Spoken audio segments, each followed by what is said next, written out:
restful weekend. It is day 6 of our new routine and it is the 5th story of the day. I'm going to read to you Mr. Darcy, and I think it's written by Alex Field. Mr. Darcy lived by himself on the edge of Pemberley Park. It was a place where the trees blossomed and the lake sparkled. One day he received an invitation to tea with Lizzie and her sisters. But Lizzie lived in a small, ordinary park that Mr. Darcy never visited. He shook his head, tossed the invitation aside and set off for his daily walk into the village. Everyone admired his tall hat. As Mr. Darcy turned the corner, he tripped and fell right in front of Lizzie and her sisters. "Mr. Darcy, this is a surprise," said Lizzie. "Are you in good health?" Mr. Darcy replied that he was in excellent health. "Will we see you for tea on Sunday?" asked Lizzie. Mr. Darcy turned bright red. He picked himself up and hurried away. The next day, Mr. Darcy saw Lizzie across a laneway.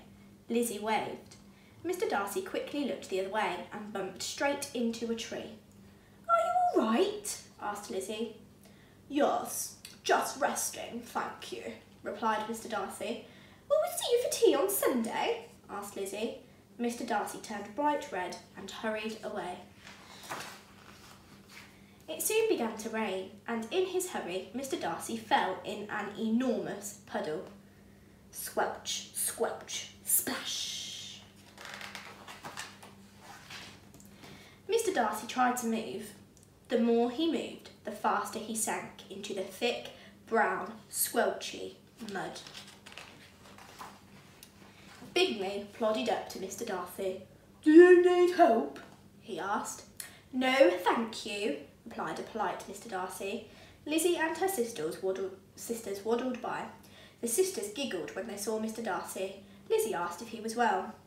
"Very well, thank you," he replied. This time Lizzie didn't ask Mr. Darcy if he was coming to tea. So there Mr. Darcy stayed. The air got colder and Mr. Darcy began to shiver. Lizzie whispered a plan to Bingley. Bingley went in search of his friends Caroline and Maria. While Maria distracted Mr. Darcy,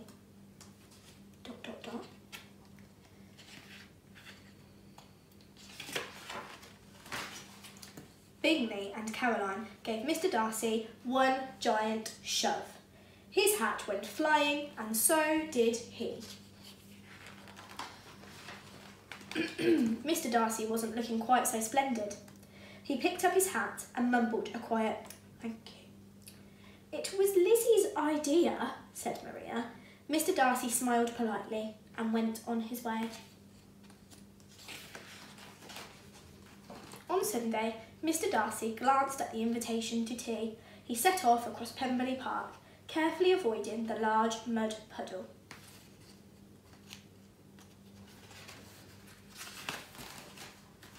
Lizzie was delighted that Mr. Darcy had finally accepted her invitation to tea. Mr. Darcy felt quite loved and not alone at all. Ah, that's a nice story, isn't it? I hope you enjoyed, and I shall see you tomorrow for the 6th story of the day. Bye!